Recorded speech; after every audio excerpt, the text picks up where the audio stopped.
La disolución del yo. Samael Aun Weor. Capítulo y el órgano cundartiguador. Han transcurrido muchísimos millones de años evolucionando e involucionando lentamente desde la noche aterradora del pasado y todavía el ser humano no sabe quién es, ni de dónde es, ni hacia dónde va.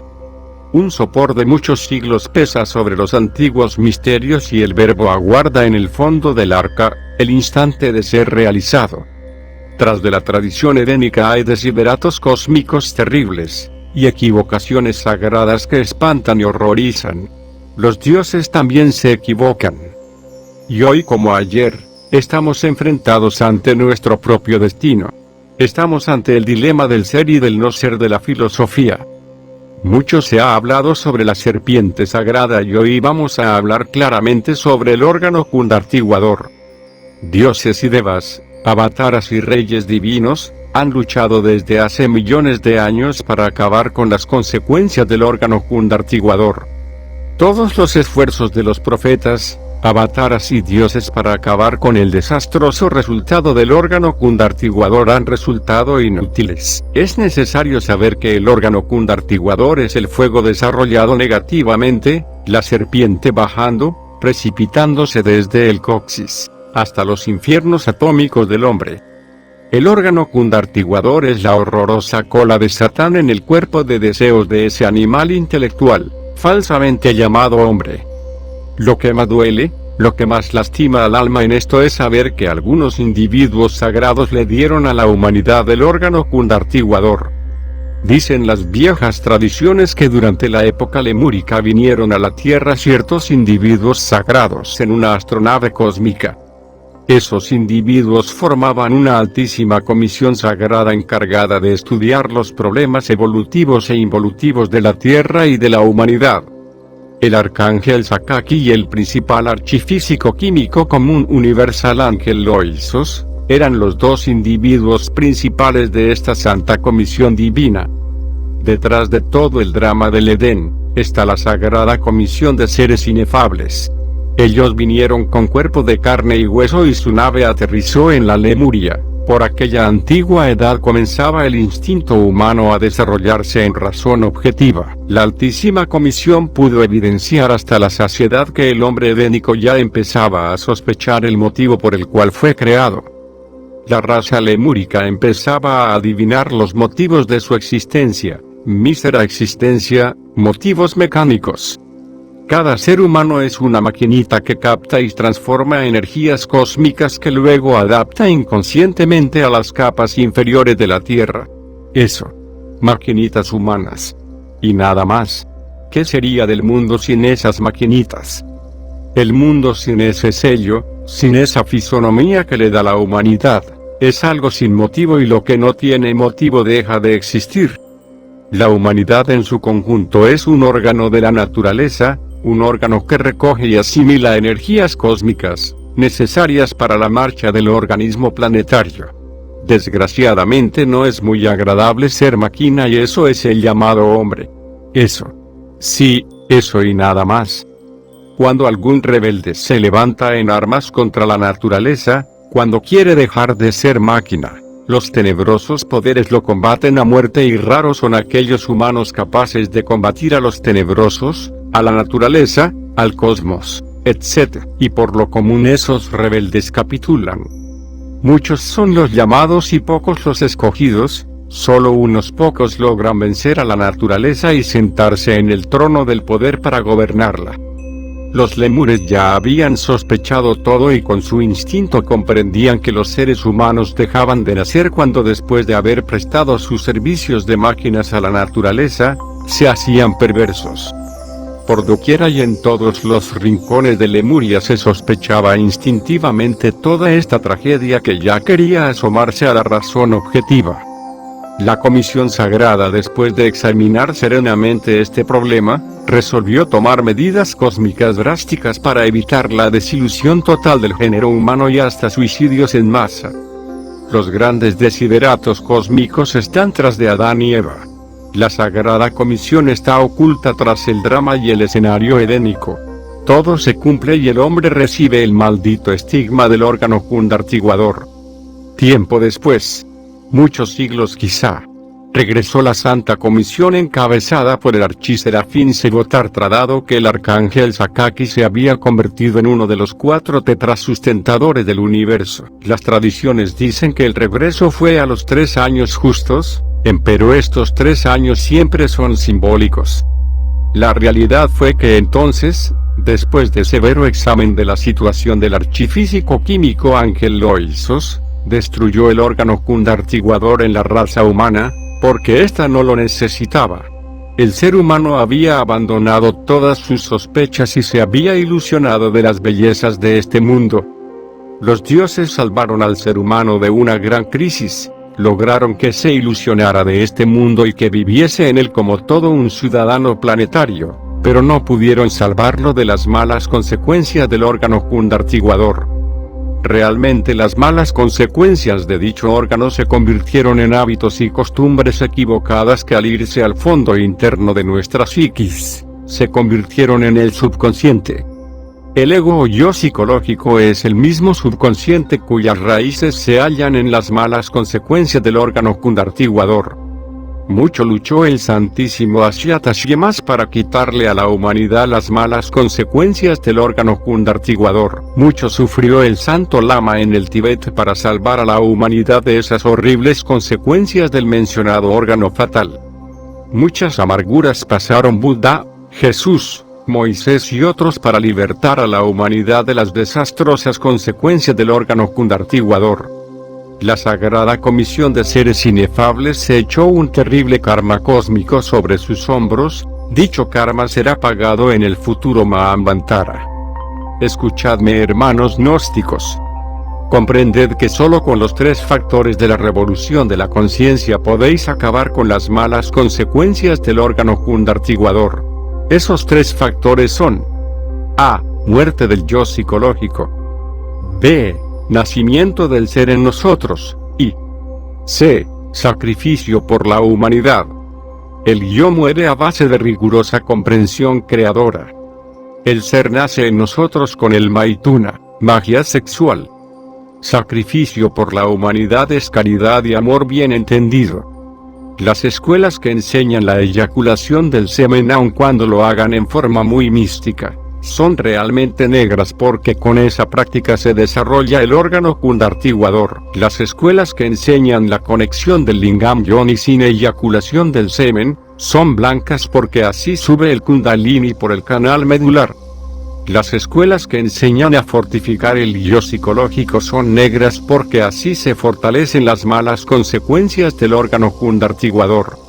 Las escuelas que enseñan la disolución del yo, muerte mística, son blancas porque destruyen las malas consecuencias del órgano cundartiguador. El órgano cundartiguador es la cola de Satanás, el fuego sexual descendiendo desde el coxis hacia los infiernos atómicos del hombre. Capítulo 2. El Enseminis. Amadísimos hermanos gnósticos, es necesario que en esta Navidad comprendáis a fondo todas las evoluciones e involuciones del Enseminis, porque dentro de él podréis vosotros hallar con suma paciencia todo el ens virtutis del elemento fuego. Cuentan las tradiciones esotéricas que después de la desaparición del continente Atlante, sobrevivieron ciertos conocimientos relativos al origen y significación del Enseminis.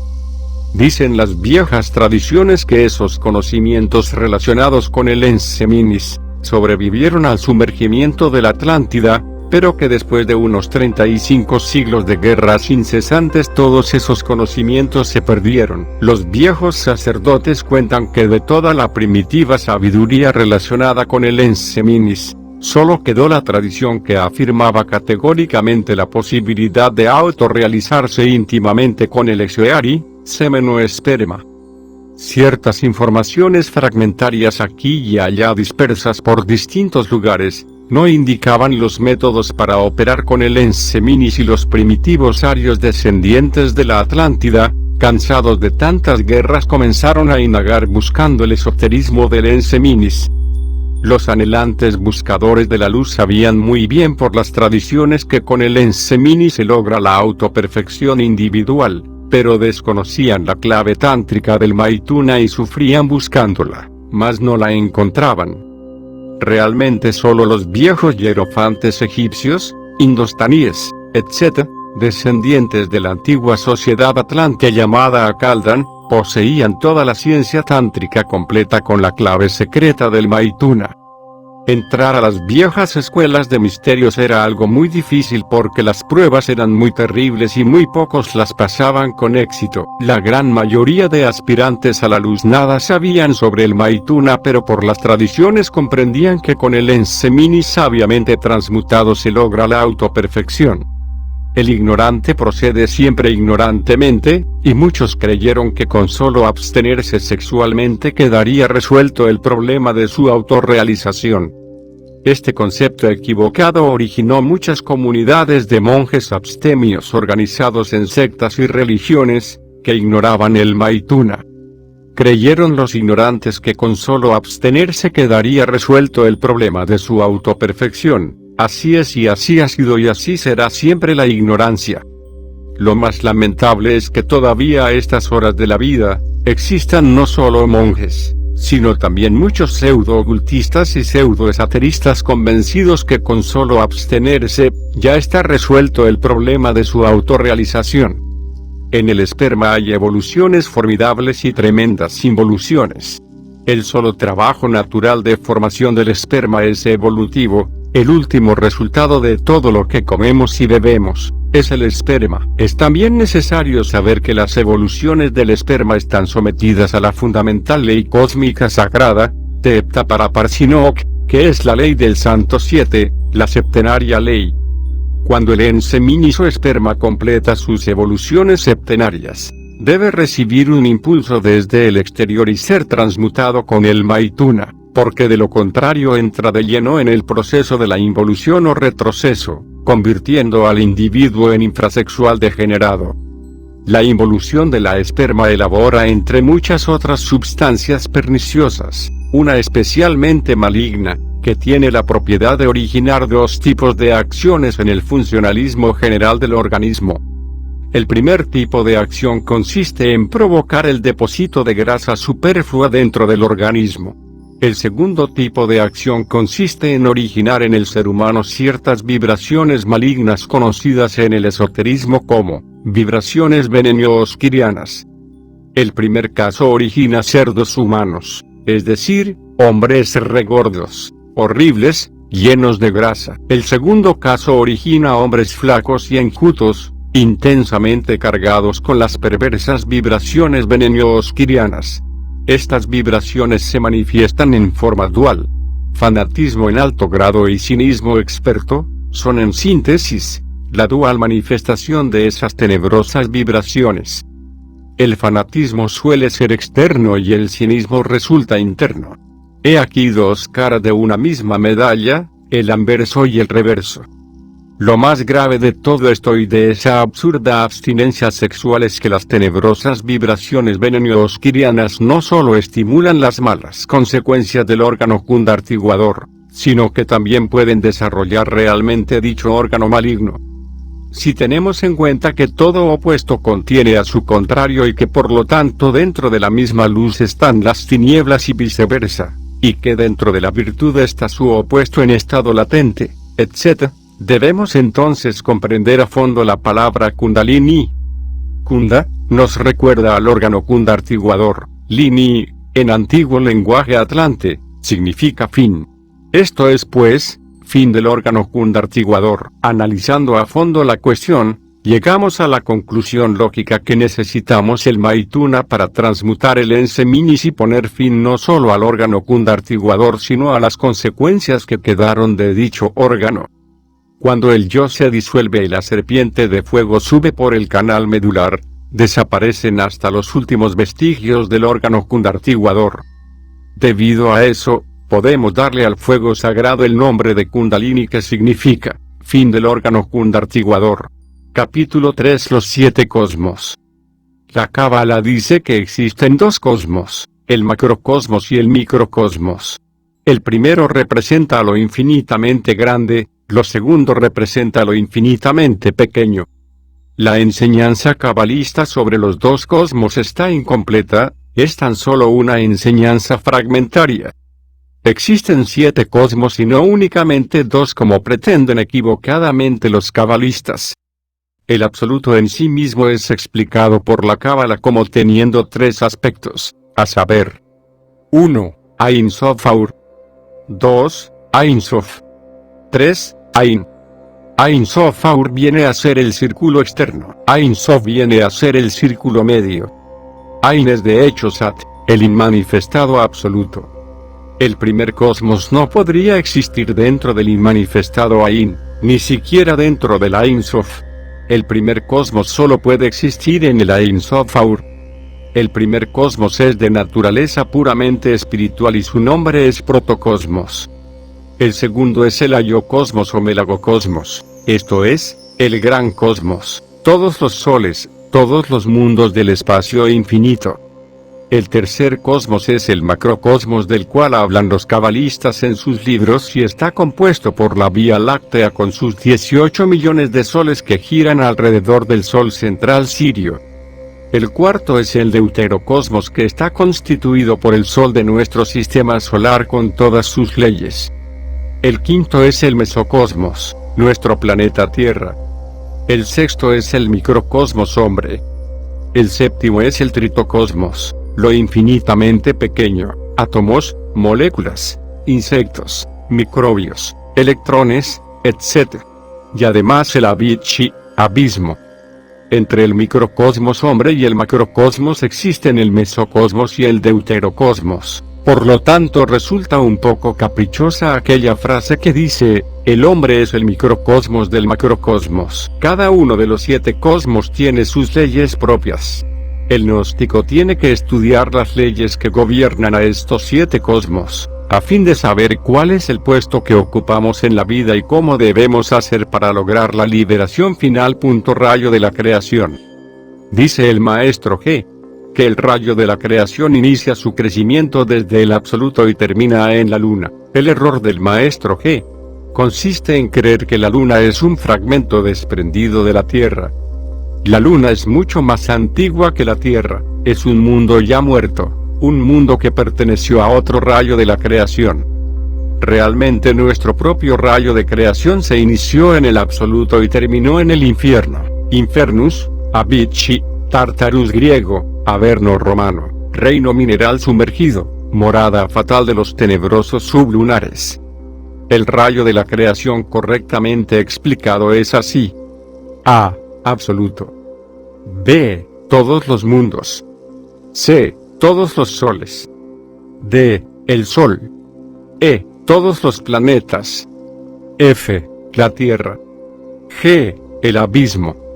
Los hermanos del movimiento gnóstico deben comprender a fondo este conocimiento esotérico que en este mensaje de Navidad les damos para que sepan cuál es el lugar exacto que vienen a ocupar en el rayo de la creación. Necesitamos conocer a fondo el camino a fin de lograr la Navidad del corazón y la liberación final. En el absoluto se inicia el rayo de la creación con el protocosmos. Todos los mundos en el rayo de la creación corresponden al Ayocosmos. Todos los soles de la Vía Láctea corresponden al macrocosmos en el rayo de la creación. El deuterocosmos en el rayo de la creación es el Sol. El mesocosmos en el rayo de la creación está constituido por todos los planetas del sistema solar y la Tierra que los representa. El microcosmos es el hombre en el rayo de la creación. El tritocosmos es el átomo y el abismo. En el primer cosmos solo existe la única ley, la ley del absoluto. En el segundo cosmos el primero se convierte en 3 y 3 leyes gobiernan el segundo cosmos. En el tercer cosmos las 3 se convierten en 6 leyes. En el cuarto cosmos las 6 se duplican en 12. En el quinto cosmos las 12 se duplican para convertirse en 24 leyes. En el sexto cosmos las 24 leyes se duplican convirtiéndose en 48 leyes. En el séptimo cosmos las 48 leyes se convierten por duplicación en 96 leyes. En el protocosmos solo se hace la voluntad del absoluto, la única ley.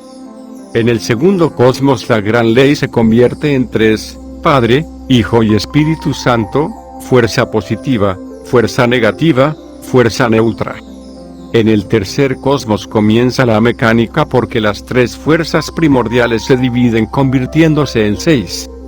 En el cuarto cosmos la vida se vuelve mucho más mecánica porque ya no son 6, sino 12 las leyes que lo gobiernan.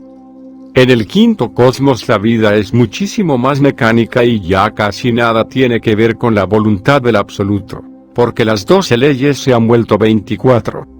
En el sexto cosmos la vida es tan tremendamente materialista y mecánica que ya ni siquiera se sospecha que existe la voluntad del absoluto.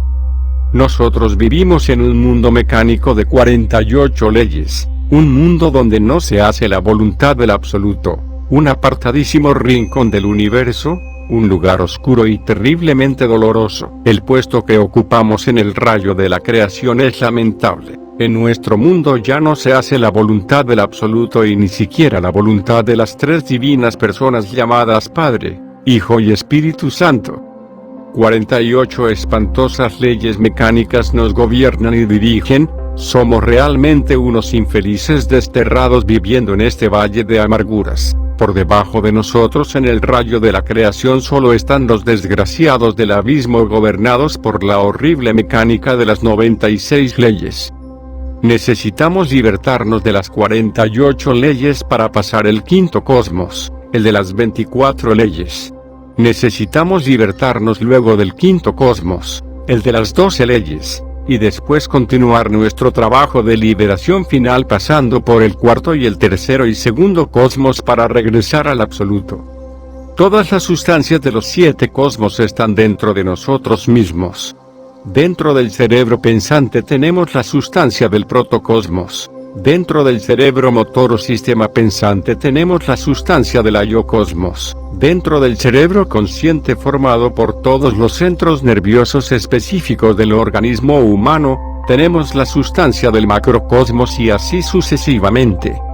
Los materiales para trabajar los tenemos dentro del organismo humano y si creamos los cuerpos existenciales superiores del ser, logramos de hecho libertarnos de todos los cosmos incluyendo el séptimo, para entrar al fin dentro del absoluto, inmanifestado, Sat, Ain. Los gérmenes de los cuerpos existenciales del ser se hallan depositados en el semen, es necesario desarrollar esos gérmenes, y eso solo es posible con el Maituna, magia sexual. Ya en nuestras pasadas publicaciones y mensajes hemos hablado sobre los cuerpos existenciales superiores del ser, y por ello nuestros estudiantes gnósticos están informados. Sabemos que el cuerpo astral, no lo confundamos con el cuerpo lunar, está gobernado por 24 leyes y que el cuerpo físico está gobernado por 48 leyes. Si creamos el cuerpo astral es claro que nos libertamos del mundo fatal de las 48 leyes, y que nos convertimos en habitantes del mundo de las 24 leyes. Si creamos el cuerpo mental nos libertamos del mundo de las 24 leyes y entramos al mundo de las 12 leyes. Recordemos que el cuerpo mental está gobernando por 12 leyes. Si creamos el cuerpo causal o cuerpo de la voluntad consciente, entramos en el mundo de 6 leyes y nos convertimos en los habitantes de ese mundo porque el cuerpo de la voluntad consciente, el causal, está gobernado por 6 leyes. Los trabajos con el Maituna y la disolución del yo, más el sacrificio por la humanidad, nos permiten hacer nuevas creaciones, dentro de nosotros mismos, para libertarnos del mundo de las 6 leyes y pasar más allá del ayocosmos y protocosmos inefable. Es necesario que todos nuestros estudiantes gnósticos comprendan en esta Navidad que solo creando los cuerpos existenciales superiores del ser, y celebrando la muerte del yo y la Navidad del corazón, podrán lograr la liberación final.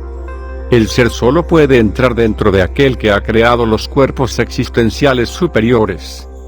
La Navidad del corazón solo puede ser celebrada de verdad por aquel que haya creado los cuerpos existenciales superiores del ser. La constitución del animal intelectual llamado equivocadamente hombre, es la siguiente.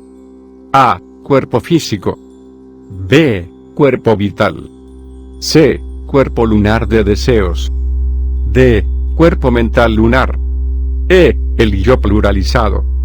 F. El Buddhata. Los 3 aspectos del Atman Buddhimanas, o espíritu divino, espíritu de vida, espíritu humano, no han encarnado en el ser humano porque éste no posee todavía los cuerpos solares, es decir, los cuerpos existenciales del ser. Todos nuestros esfuerzos se dirigen a libertarnos de la luna que desgraciadamente llevamos en nuestros cuerpos lunares. Creándonos los cuerpos solares, nos libertamos de la influencia lunar. Solo con el Maituna, magia sexual, podemos darnos el lujo de crear nuestros cuerpos solares porque los gérmenes de dichos cuerpos se hallan en el semen.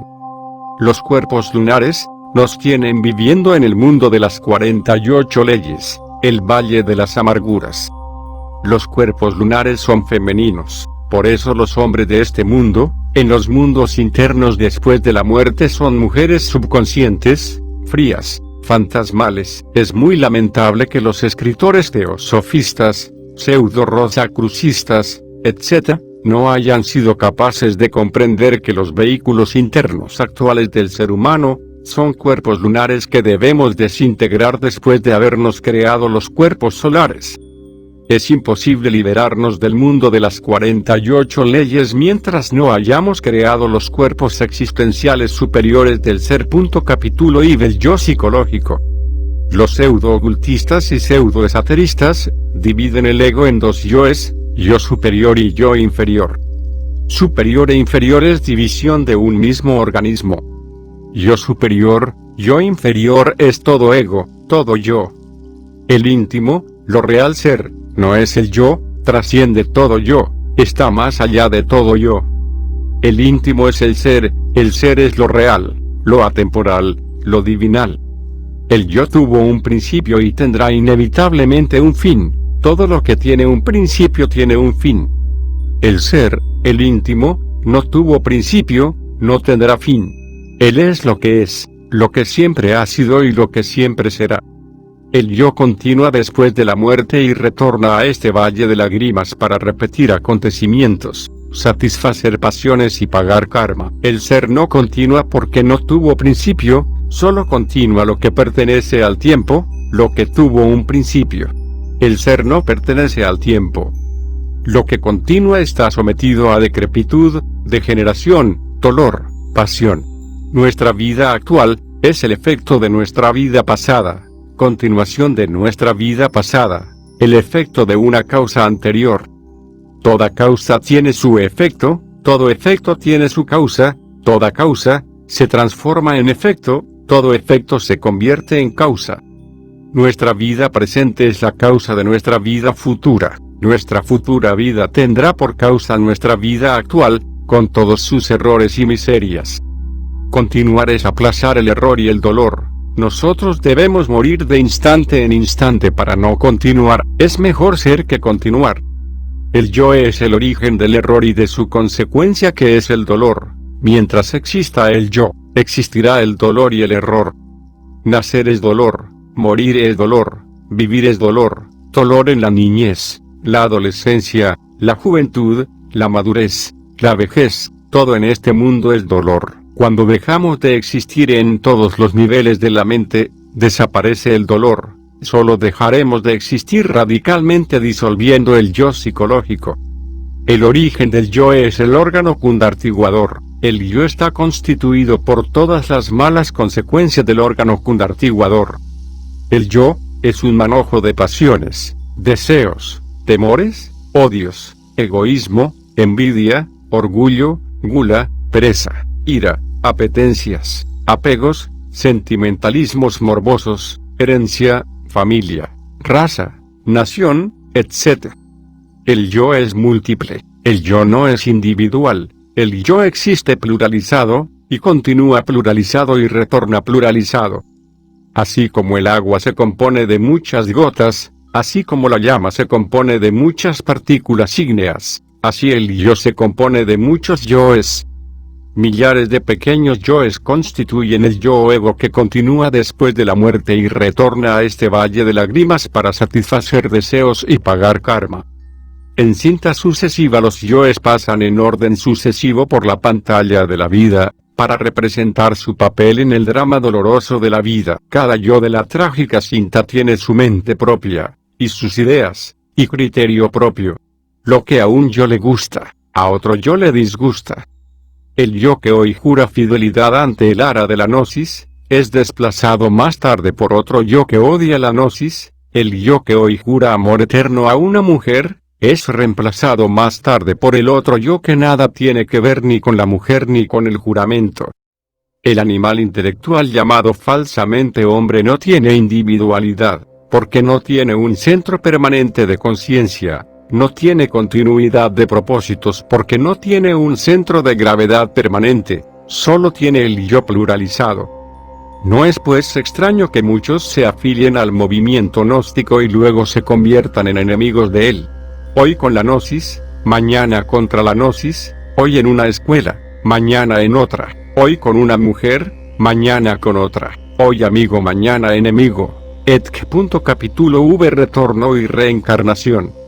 Retorno y reencarnación son dos leyes diferentes. Severos análisis nos han llevado a la conclusión de que existe diferencia entre retornar y reencarnar. El yo no es un individuo puesto que está constituido por muchos yoes, y cada yo, aun cuando tiene algo de nuestra propia subconsciencia, goza de cierta autoindependencia.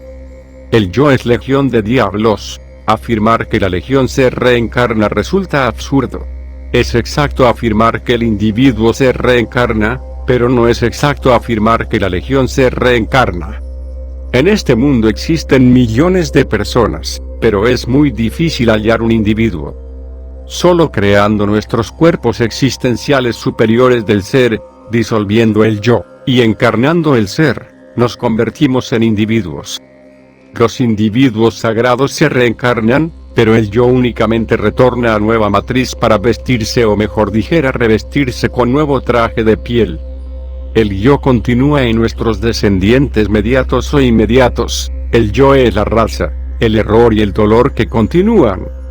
Algunos ignorantes pseudo-ocultistas suponen equivocadamente que la personalidad se reencarna y a menudo confunden la personalidad con el yo. La personalidad no es el yo, la personalidad no se reencarna, la personalidad es hija de su tiempo y muere en su tiempo. La personalidad no es el cuerpo físico. La personalidad no es el cuerpo vital, la personalidad no es el yo, la personalidad no es el alma, la personalidad no es el espíritu. La personalidad es energética, sutil, atómica y se forma durante los primeros 7 años de la infancia con la herencia, costumbres, ejemplos, etc., robusteciéndose con el tiempo y las experiencias. 3 cosas van al panteón o cementerio. 1. Cuerpo físico. 2. Cuerpo vital. 3. Personalidad. El cuerpo físico y el vital se desintegran poco a poco en forma simultánea. La personalidad deambula por el cementerio o panteón y solo a través de varios siglos se va desintegrando. Lo que continúa, eso que no se desintegra en el cementerio, es el yo pluralizado. La legión del yo continúa con un cuerpo común, dicho cuerpo no es el astral como suponen muchos.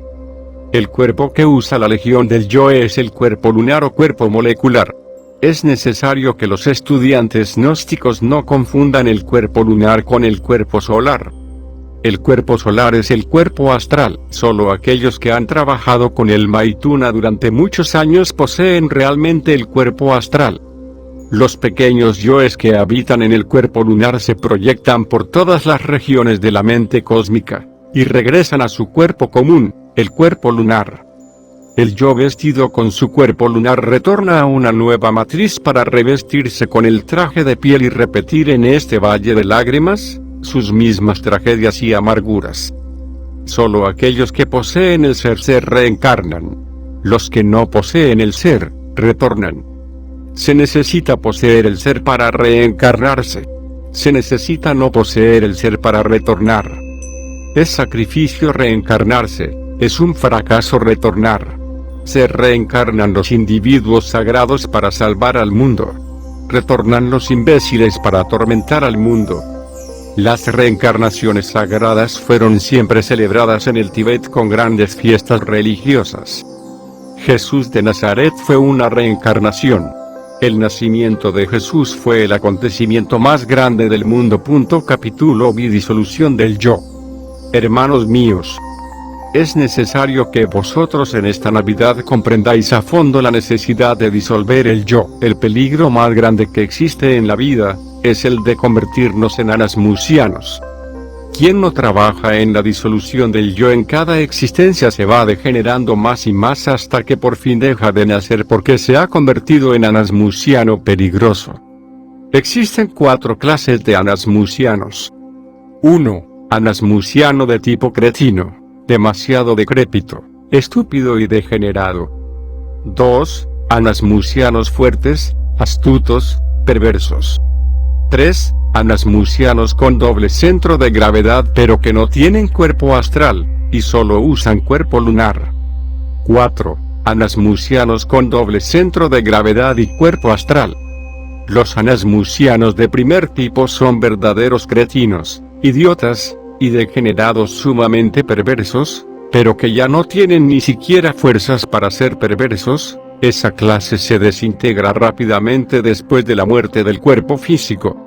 Los anasmusianos del segundo tipo continúan retornando a este mundo en órganos del reino animal. Los anasmusianos de tercer grado fueron iniciados de magia blanca y adquirieron muchos poderes psíquicos, pero como no disolvieron el yo, se extraviaron del camino y cayeron en la magia negra. Esta clase de anasmusianos es como una moneda de 2 caras, el anverso y el reverso, 2 personalidades internas, una blanca, otra negra. Cada una de esas 2 personalidades tiene autoindependencia y psíquicos poderes. Los anasmusianos de cuarto tipo son verdaderos bodhisattvas caídos que cometieron el error de fortificar el yo. Estos anasmusianos tienen doble centro de gravedad, la divina y la diabólica. Lo más grave de todo es que tienen cuerpo astral. Ejemplo, Andramelech. Este anasmusiano confunde a los invocadores inexpertos. Los 2 Andramelech son uno, el blanco y el negro. Ambos adeptos son opuestos y sin embargo son uno, y ambos son verdaderos maestros, el uno de la logia blanca, y el otro, de la logia negra. Muchos iniciados que lograron crearse los cuerpos existenciales superiores del ser, fracasaron porque no disolvieron el yo psicológico. Esos iniciados no pudieron celebrar la Navidad del corazón, no lograron encarnar al ser, a pesar de poseer los cuerpos existenciales superiores, y se convirtieron en anasmusianos con doble centro de gravedad. Es necesario comprender la necesidad de trabajar con los 3 factores de la revolución de la conciencia si es que realmente queremos la autorrealización a fondo. Si excluimos cualquier factor de la revolución de la conciencia, el resultado es el fracaso. Nacer, morir, sacrificarnos por la humanidad. He ahí los 3 factores básicos de la revolución de la conciencia. Magia sexual, disolución del yo, caridad. Este es el triple sendero de la vida recta. Algunos hermanos gnósticos nos han escrito pidiéndonos una didáctica para la disolución del yo.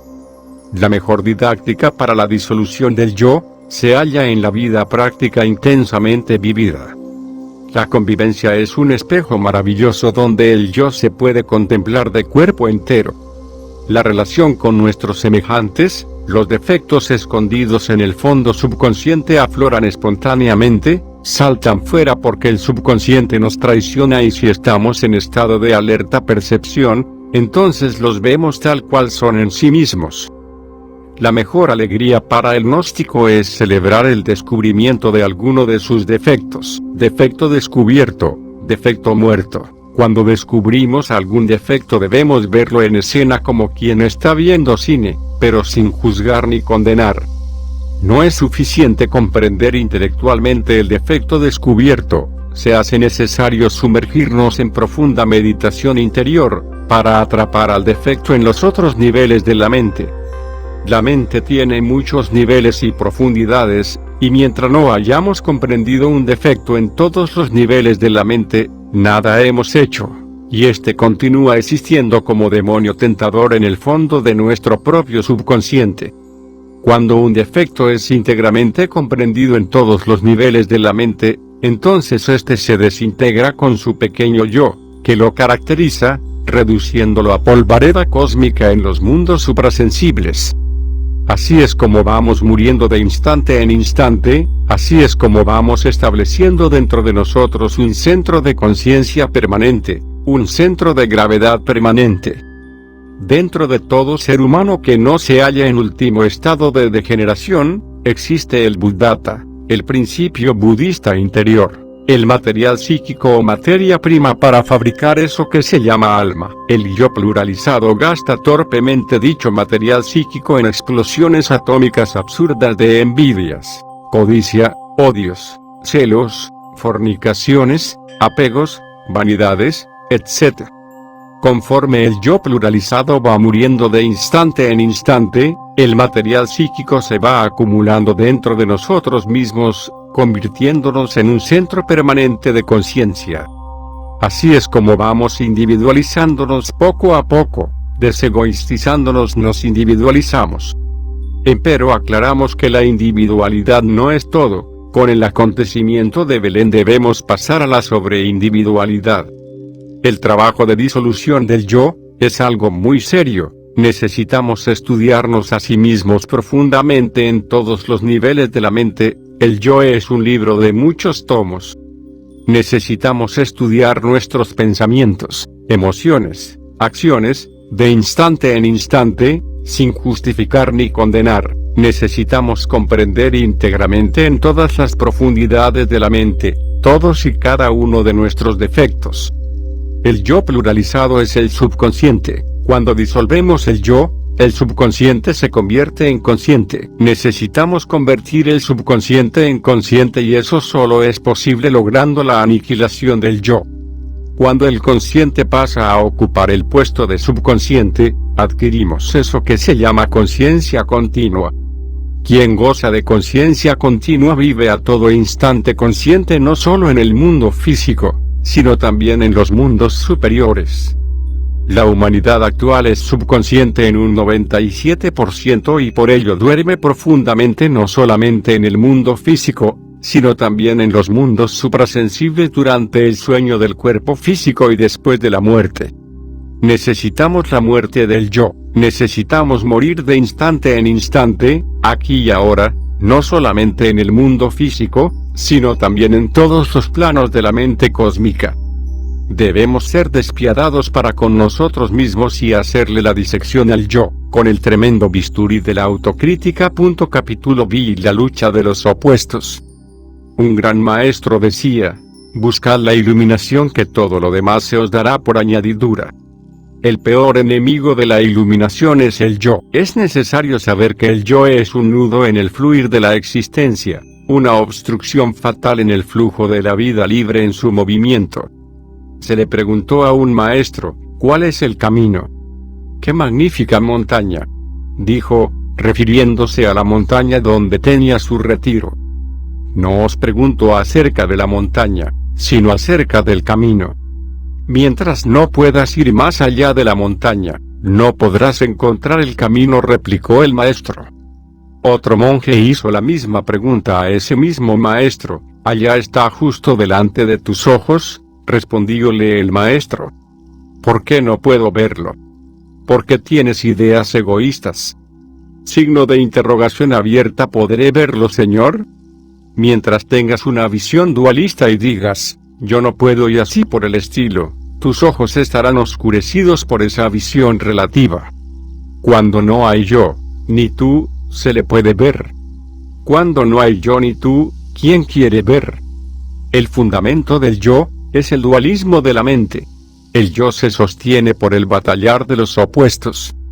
Todo el razonamiento se fundamenta en el batallar de los opuestos. Si decimos fulano de tal es alto, queremos decir que no es bajo. Si decimos estoy entrando, queremos decir que no estamos saliendo.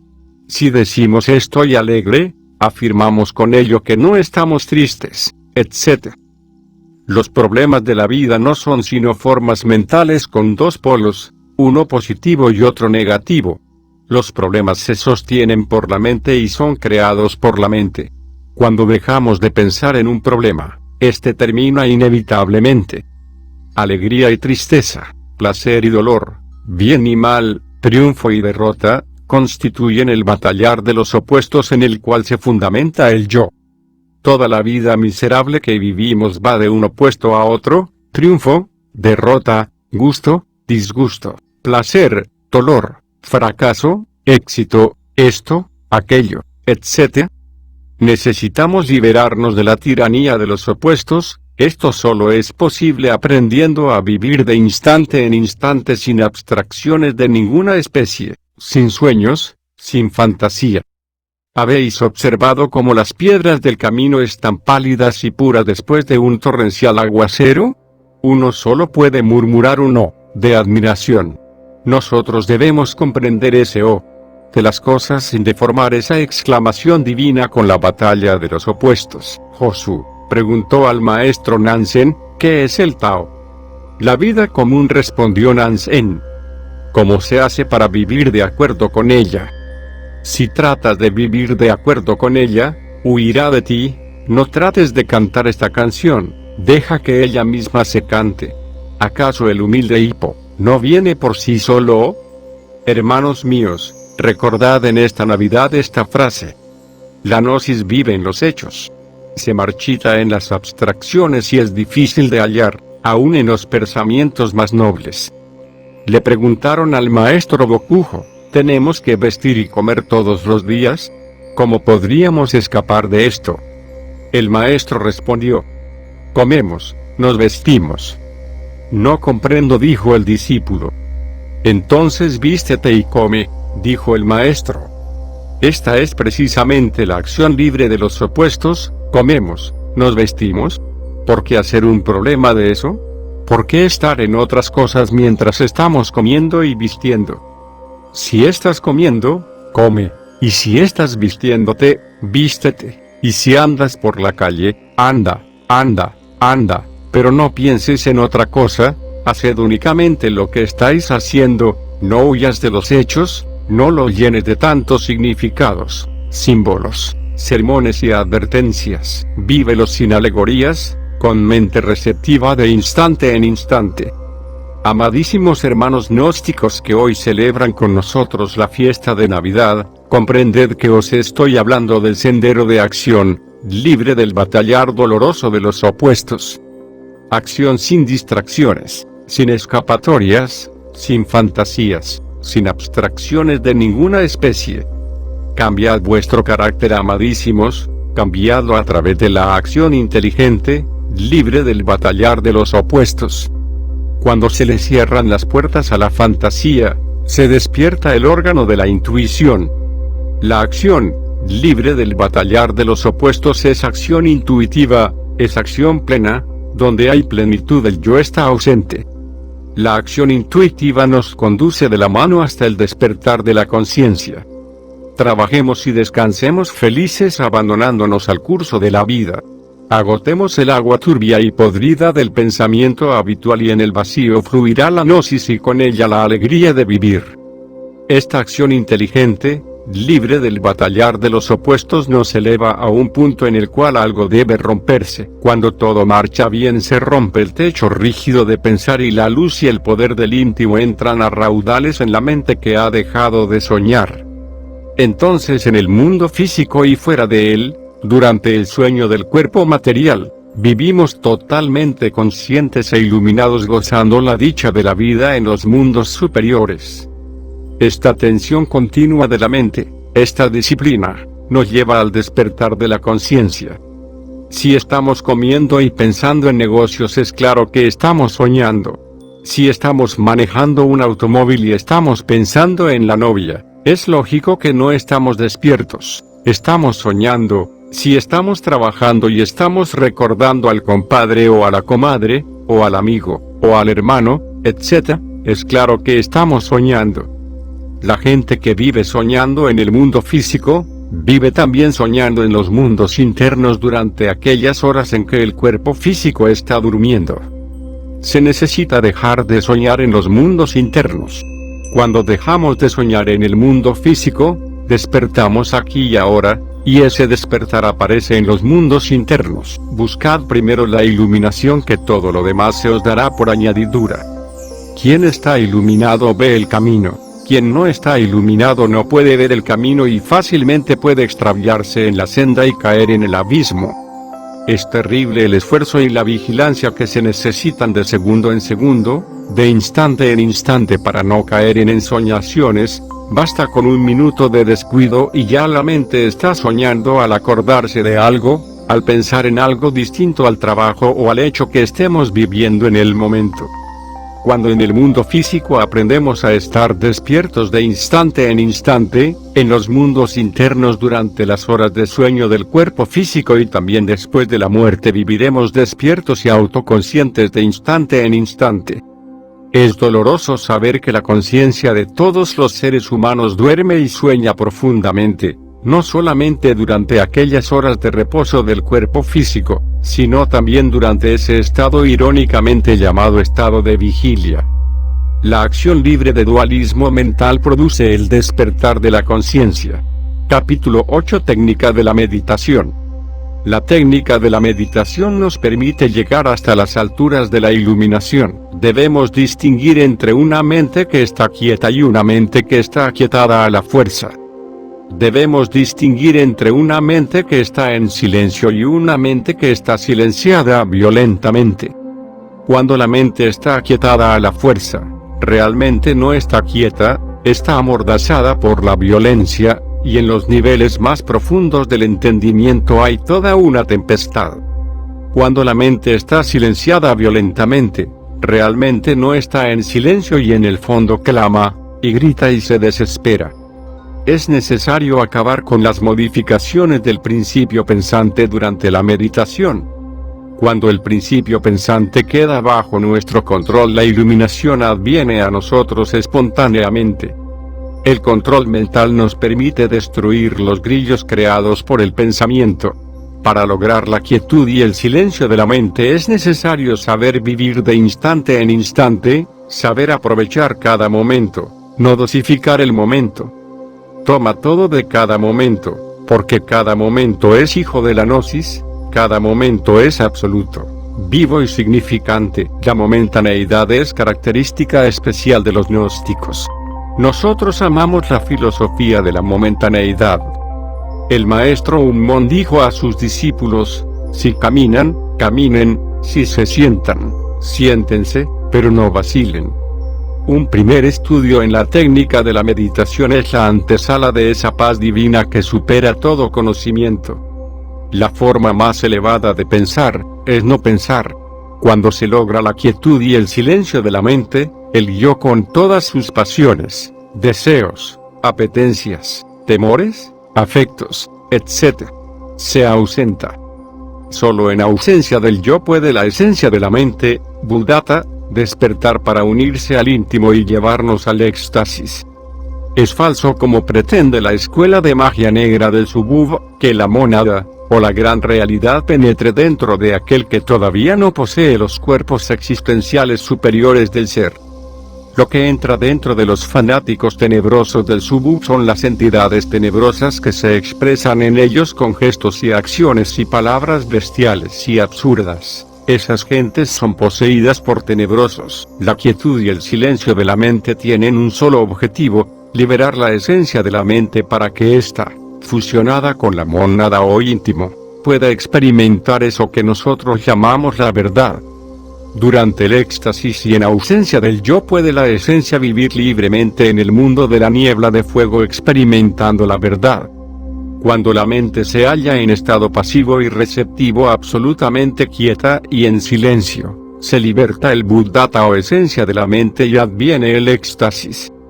La esencia se halla siempre embotellada entre el batallar de los opuestos, mas, cuando la batalla termina y la quietud y el silencio son absolutos, la esencia queda libre y la botella vuelta a pedazos. Cuando practicamos la meditación, nuestra mente es asaltada por muchos recuerdos, deseos, pasiones, preocupaciones, etc. Debemos evitar el conflicto entre la atención y la distracción. Existe conflicto entre la distracción y la atención cuando combatimos contra esos asaltantes de la mente. El yo es el proyector de dichos asaltantes mentales. Donde hay conflicto, no existe quietud ni silencio. Debemos anular al proyector mediante la autoobservación y la comprensión.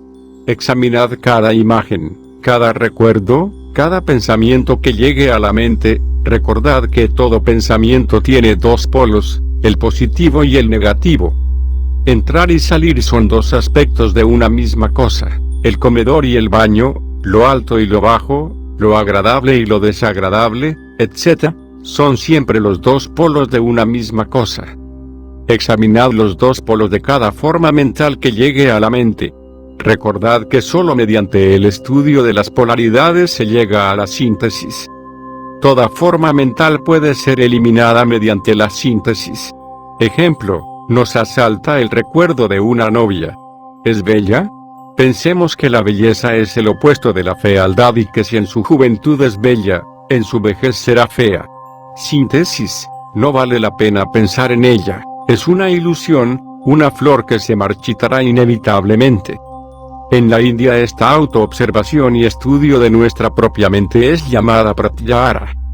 Los pájaros pensamientos deben pasar por el espacio de nuestra propia mente en sucesivo desfile pero sin dejar rastro alguno. La infinita procesión de pensamientos proyectados por el yo, al fin se agota y entonces la mente queda quieta y en silencio.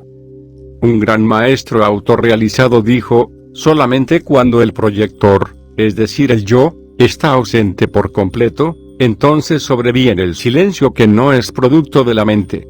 Este silencio es inagotable, no es del tiempo, es lo inconmensurable, solo entonces adviene aquello que es. Toda esta técnica se resume en dos principios. A. Profunda reflexión y B. Tremenda serenidad. Esta técnica de la meditación con su no pensamiento, pone a trabajar la parte más central de la mente, la que produce el éxtasis. Recordad que la parte central de la mente es eso que se llama el Buddhata, la esencia, la conciencia. Cuando el Buddhata despierta quedamos iluminados, necesitamos el despertar del Buddhata, la conciencia. El estudiante gnóstico puede practicar sentado al estilo occidental o al estilo oriental. Es aconsejable practicar con los ojos cerrados para evitar las distracciones del mundo exterior. Conviene relajar el cuerpo evitando cuidadosamente el que algún músculo quede en tensión. Resulta magnífico saber combinar inteligentemente la meditación con el sueño a fin de que la materia no estorbe.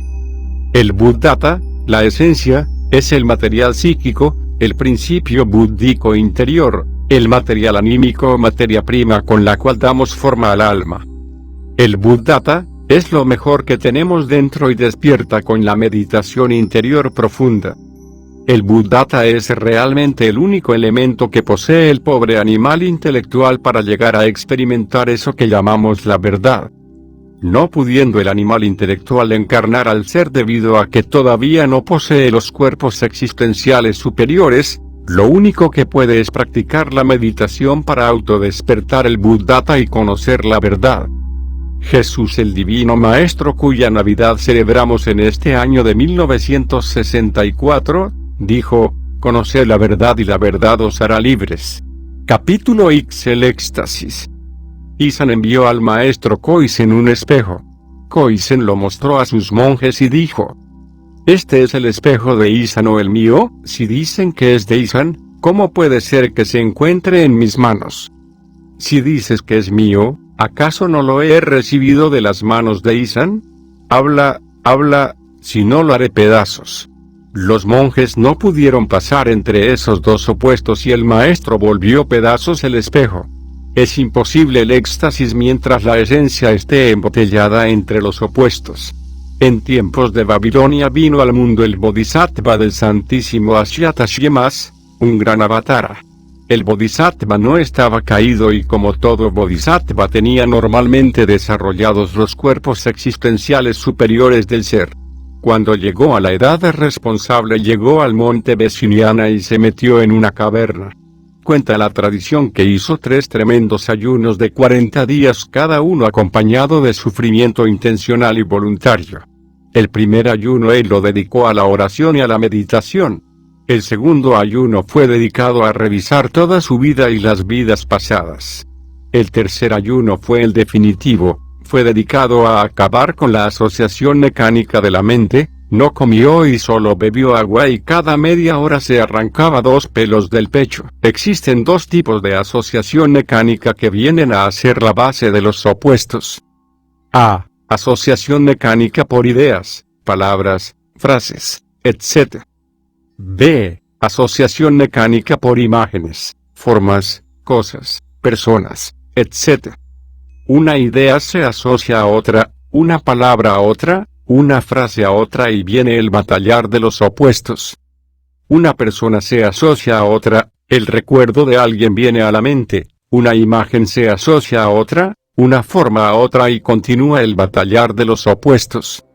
El bodhisattva del avatar Ashyata Shema sufriendo lo indecible, y ayunando 40 días, mortificándose espantosamente, sumido en profunda meditación íntea, logró la disociación de la mecánica mental y su mente quedó solemnemente quieta y en imponente silencio. El resultado fue el éxtasis con encarnación de su real ser. Ashyata Shema hizo en Asia una gran obra fundando monasterios y estableciendo por donde quiera gobernantes de conciencia despierta. Este bodhisattva pudo encarnar a su real ser durante la meditación debido a que tenía los cuerpos existenciales superiores del ser. Aquellos que no tienen los cuerpos existenciales superiores del ser no pueden lograr que la divinidad o el ser operen dentro de ellos o se encarnen, pero sí pueden liberar la esencia para que se fusione con el ser y participe de su éxtasis. En estado de éxtasis podemos estudiar los grandes misterios de la vida y de la muerte. Hay que estudiar el ritual de la vida y de la muerte, mientras llega el oficiante, el íntimo, el ser. Solo en ausencia del yo se puede experimentar la dicha del ser. Solo en ausencia del yo, adviene el éxtasis. Cuando se logra la disociación de la mecánica mental, viene eso que los orientales llaman, estallido de la bolsa, irrupción del vacío. Entonces hay un grito de júbilo porque la esencia, el Buddhata, se ha escapado de entre la batalla de los opuestos y ahora participa de la comunión de los santos. Solo experimentando el éxtasis, se sabe lo que es la verdad y la vida. Solo en ausencia del yo gozamos la dicha de la vida en su movimiento. Solo en estado de éxtasis podemos descubrir el hondo significado de la Navidad que esta noche celebramos con júbilo en nuestro corazón. Cuando en estado de éxtasis estudiamos la vida del Cristo, descubrimos que gran parte del drama cósmico representado por el Señor, se quedó sin escribir. Debemos practicar diariamente la meditación gnóstica, se puede practicar solos o acompañados. La técnica de la meditación enseñada en este mensaje, debe establecerse en todos los lumiciales gnósticos, como una obligación, convirtiendo dichos lumiciales en centros de meditación. Todos los hermanos gnósticos en grupos, deben sentarse a meditar. Todo grupo gnóstico debe practicar esta técnica de la meditación antes o después de los rituales. También se puede y se debe practicar la técnica de la meditación en la casa, diariamente. Quienes puedan salir de paseo al campo deben hacerlo para meditar en el silencio del bosque. Basados en este mensaje y con estas enseñanzas se necesita incluir dentro del orden de los lumiciales gnósticos, la técnica de la meditación. Entregamos a los lumiciales, la única técnica que debe ser aceptada por todos los lumiciales. Es falso asegurar que la gran realidad pueda operar dentro de un individuo que no posea los cuerpos existenciales del ser. Es estúpido afirmar que la gran realidad penetre dentro de alguien, como lo pretenden los tenebrosos del Subud, dizque para arrojar fuera de nosotros las entidades animales instintivas sumergidas que constituyen el yo pluralizado. Repetimos. La gran realidad no puede penetrar dentro de aquellos que no posean los cuerpos existenciales superiores del ser. Solo con el Maituna, magia sexual, podemos crear los cuerpos superiores existenciales del ser. El gran avatar Ashyata Shema pudo encarnarse en su bodhisattva cuando este último se hallaba con la mente en absoluta quietud y silencio, debido al hecho concreto de que ya poseía los cuerpos existenciales superiores del ser, desde antiguas reencarnaciones. Es necesario también aclarar que después del éxtasis, a pesar de recibirse un tremendo potencial de energía, no por ello queda disuelto el yo, como creen equivocadamente muchos estudiantes de ocultismo. La disolución del yo solo es posible a base de profunda comprensión e incesante trabajo diario en nosotros mismos de instante en instante. Explicamos todo esto para que no se confunda la meditación gnóstica con las prácticas tenebrosas del Subú y muchas otras escuelas de magia negra. Cuando un místico alcanza el éxtasis, siente al regresar al cuerpo físico la necesidad urgente de crearse los cuerpos existenciales superiores del ser y el indescriptible anhelo de disolver el yo. El éxtasis no es un estado nebuloso, sino un estado de asombro trascendente asociado a una perfecta claridad mental. Hermanos míos, os deseo feliz Navidad y próspero Año Nuevo. Que la estrella de Belén resplandezca en vuestro camino. Paz inverencial. Samael Aunweor.